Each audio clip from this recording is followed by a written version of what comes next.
Hello and welcome. Have you ever felt just completely surrounded? Like the noise of your problems is so loud it just drowns out any chance of peace?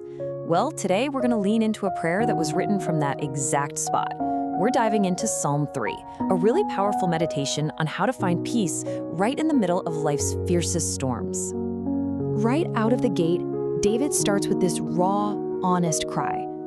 This isn't some quiet little worry.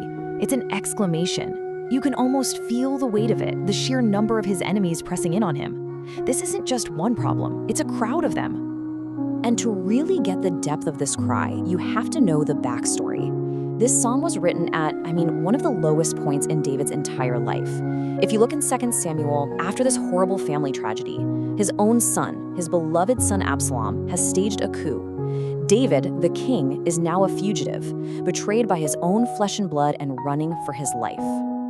Now notice the one word he keeps coming back to, many. This is so key.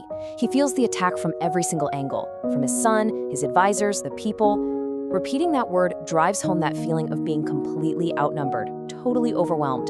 You can just feel the hopelessness in it. And here's the deepest wound of all. The attack isn't just physical or political, it's spiritual. The voices all around him are screaming the ultimate lie of despair. God has abandoned him. He's on his own. Then we hit this strange word, Selah. Most scholars believe it's a musical note, basically a direction to pause, to stop and really reflect on the weight of what was just said.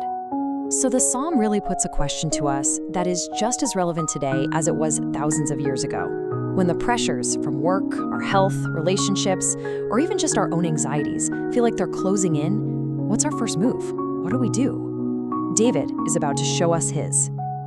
And here it is, the pivot. That little word "but" might just be the most powerful word in the whole psalm. David makes a conscious choice. He turns his focus away from the size of his problem and puts it squarely on the greatness of his God. He stops describing his enemies and starts declaring who God is for him. His declaration starts with this amazing image. God is a shield, or magen in the Hebrew. Now, don't just picture a little round shield for blocking one arrow. The original language suggests something way bigger, like a buckler. It's a surrounding protection. It's like a portable fortress that just envelops him, protecting him from every direction at once. So this one verse actually builds into 3 incredible declarations. First, God is our protection, the shield for our life. Second, He is our worth, our glory, the one who restores our honor when it's been stripped away. And third, He is our hope, the one who literally lifts our head when we're buried in despair. The early church father St. Augustine saw such a beautiful connection here. He said this, "Lifter of my head" isn't just about a change in posture, it's pointing to the ultimate restoration. It's a hint of the resurrection, where Christ, our head, was lifted from the ultimate defeat, death, to the ultimate victory. That's our final hope. So after declaring his faith, David acts on it. He prays. This prayer is the bridge that takes him from his declaration of faith to his experience of peace. He cries out, and he has this confidence that he has heard. And there's that word again, Salah. Pause. Just consider for a moment the certainty of being heard by God. The result of this trust is, it's pretty astonishing. A guy on the run, whose life is in serious danger. What does he do? He goes to sleep. He finds deep, peaceful rest. Not because his problems have vanished, but because his trust is in the one who is in complete control of those problems. As the great preacher Charles Spurgeon pointed out, this sleep is a profound metaphor. It's a picture of trust so complete that it even echoes Christ's own rest in the tomb. It's a confidence that says, even if the worst happens, God is powerful enough to raise me up, just like he raised his son. Now notice the incredible change in David's perspective on numbers. Remember how the psalm started? He was totally overwhelmed by the many who were rising up against him.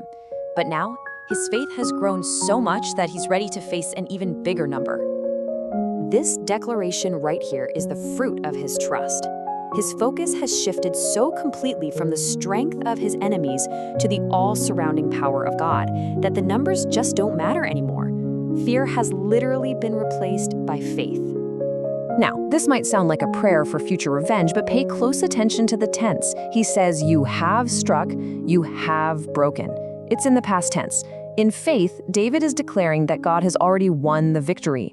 He sees his enemies as disarmed, their threats and their lies rendered totally powerless, like a lion with broken teeth. So the whole psalm really comes down to this stark contrast. On one side, you have the world's voice, shouting a lie designed to create despair. But on the other, you have the voice of faith, answering with a truth that anchors the soul. David has to choose which voice he's going to listen to. And here it is, the foundational truth of the entire psalm. Our deliverance, our safety, our salvation. It doesn't come from our own plans or our own strength. It belongs completely and totally to God. And this amazing truth isn't just for David.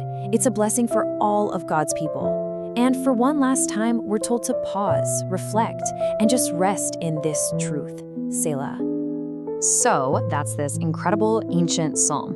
The real question is, how can we take it and make it our own practice for finding peace in our very modern storms? Well, Psalm 3 gives us a really practical path to peace. It starts with just being honest, acknowledging our many troubles directly to God. Then comes that crucial pivot. You have to declare who God is for you. That's what allows you to find rest in His protection, to let faith silence the voices of fear, and to ground yourself in the amazing truth that He is the source of your salvation. So let's just take a moment now to turn this meditation into a personal prayer.